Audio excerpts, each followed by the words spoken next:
Hello everyone, in this video we're gonna go through patch notes 20th of February 2025. There's a couple of important chapters that I would like to go through. First of them is matchmaking changes, the second would be goal changes, then we have some ability and survivability changes, and on top of that we'll finish with buffs and nerfs of the hunters. So let's get into it.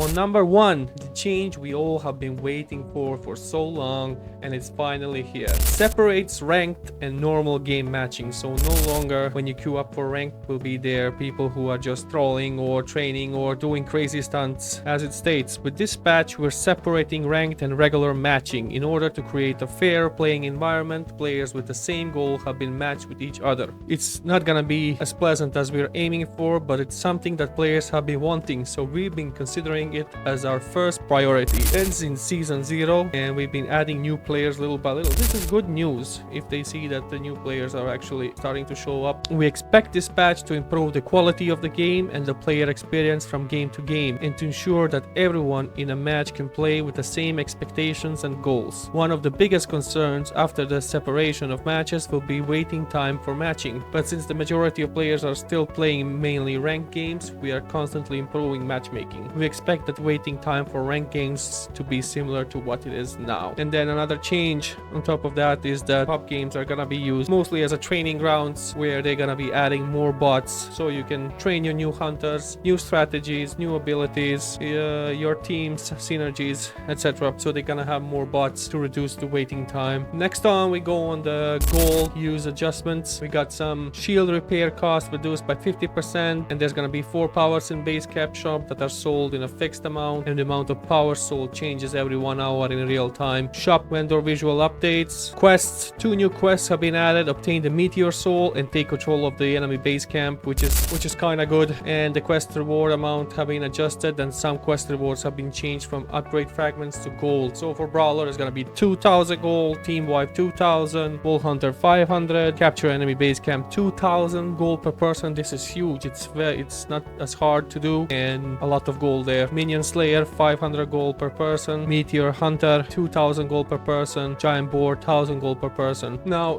one more important change on top of that will be the bounty. So as it says here, you probably had a hard time killing an enemy hunter and was disappointed that you had too little gold in your dead box. If you win in PvP, even if your opponent is empty, you should still be able to get basic reward, which I agree. So killing an enemy hunter now reward 400 gold by default. This is a good chance because myself and probably many of you usually spend their gold before engaging into a fight, which if you get into a box state, enemy can't loot as much. But this way there's always gonna be 400 gold plus the gold that's already in the box. There's some. And then next bigger change is gonna be mobility balance. We're gonna go through that. Moments when mobility inflation suddenly burst in from off screen and made it difficult to deal with, or when certain hunters unpredictable moves gave you a headache. So a few more adjustments in the mobility.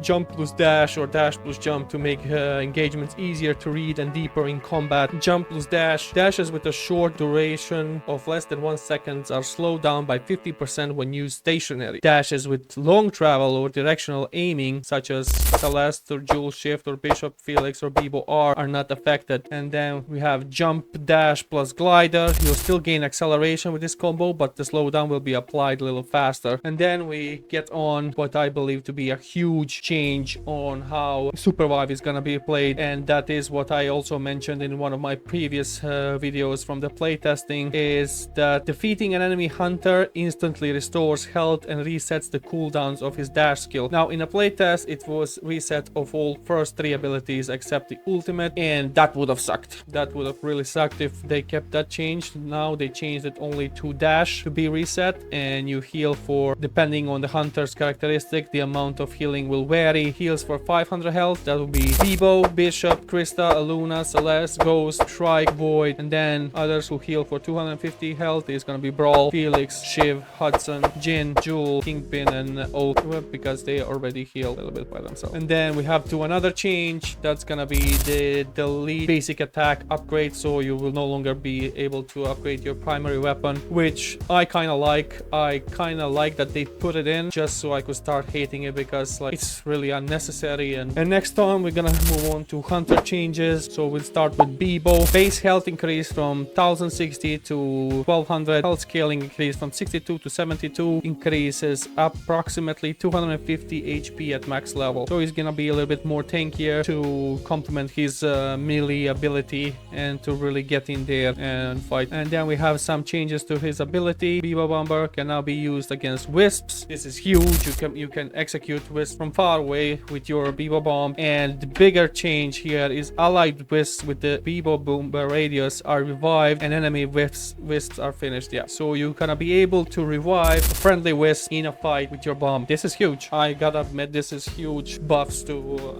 Beebo ability. Let's go. Next change, next hunter in line would be Bishop. Bishop's explosive thruster, right click, which was buffed in the last patch, is more powerful than you might think. We've seen this skill play especially in higher tiers, and we're looking to balance it out by increasing the cooldown a bit. So explosive thruster, right click, cooldown increase to 15, 12.5, 10.5 and 10. That's per level. And then we got on Brall, jump plus dash plus glider maneuverability changes are now in place. After casting flame charge shift and blade of vengeance, you can use the glider immediately. Celeste, with the last patch, Celeste's ability to dominate the battlefield has become more powerful, and it's going in the direction we wanted it to go. And with this patch, we're going to take it a step further. Base movement speed increased for 415 to 445, so she's gonna be a little bit light-footed than she used to be. Ice wall cooldown reduced from 25-20-15 to 20-17.5-15. Ice wall health increased by 250. That's buffs. Certain buffs for Celeste. Crysta, our all favorite new champion. I really liked and enjoyed her, but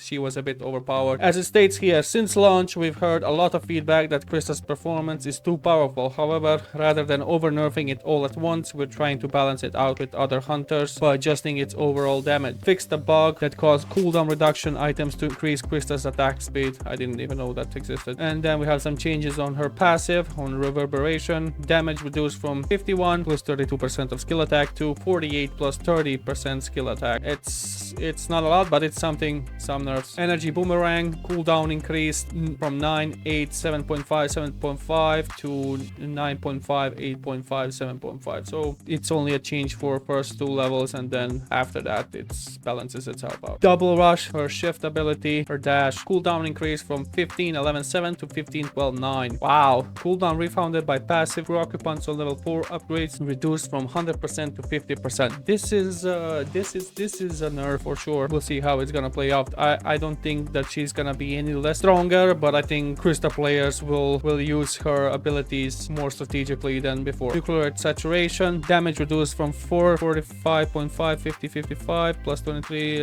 It reduced for damage reduced from 45.5, 50, 55 plus 23%, 25% and 27.5 skill attack to 41, 45, 50 and 20%, 22 and 24. So that's a nerf to her ultimate. And then we go on to Hudson. There was a feeling that Hudson barbed wire wasn't doing enough to serve as a strong area control as it was originally intended. This was because the enemy team was able to remove the barbed wire too quickly. Barbed wire HP increased by 500 across all segments. That's a little buff for him. I think Huddy is a good place now. Jin, jump plus dash plus glider maneuverability changes are now in place. After casting shift, you can use the glider immediately. And now we get on Kingpin. At first glance, Kingpin looks like a combat type tank with a sturdy body and heavy punches that slowly savor the blood, but in fact he doesn't buy any armor, just wielding a sword and axe, acting as a giant purple assassin, which is true. It even has a terrifying execution combo that snatches enemy hunters from the other side of the wall and sends them straight into the death box. I'm not saying the current Kingpin deals too much damage in a short period of time and has a mechanic that makes it easy to kill opponents with certainty. That's why we're rebalancing it to dominate the battlefield and make play in the original combat tank style rather than insta assassination. This is good. I think many people will like this, except of course Kingpin players. So the passive now change will be health bonus change from 30 per stack to 2.5 of maximum health, and it says here, yes, it's actually a buff, whatever you say. The number of stacks has been adjusted from unlimited to maximum of 10. You no longer lose half of your stacks on death, instead you lose 1 stack every time a Kingpin falls. Basic attack, left mouse button, new 67% shield destruction on the first hit. Base damage reduced from 37 to 30. Ability damage reduced from 0.0 0.096 to 0.08. The dunk stun duration adjustment from 1.4 seconds to 1.1, 1.2, and 1.4 seconds. So it will scale with the level. Next changes we have on ult, jump plus dash plus glide and maneuverability changes are now in place. After casting basic attack, left mouse button, and whirlwind charge and dash, you can use the glider immediately. Void, in the last patch we unintentionally nerfed Void in order to simplify the basic attack damage calculation, but this time we're definitely applying the buff. Basic attack, left mouse button, increased on charge base damage to 212, date charge base damage increased to 256, and then in the end we have some quality of life changes with player communications. We're gonna get new emotes that are gonna be in text format. Is basically I like, I hate it, thanks, and I'm sorry, that you're gonna be able to ping to teammate when they make requests or pings or whatever. There's gonna be some voice updates, and emotes can now be assigned to hotkeys. Again, quality of life changes, stealth sound improvement, improved lock opening, practice mode improvements. That will be all for this patch note. I'm wardaddy. Thank you for watching. If you want to see more content like this, leave a like and subscribe. Tell me your thoughts in the comment section about this patch and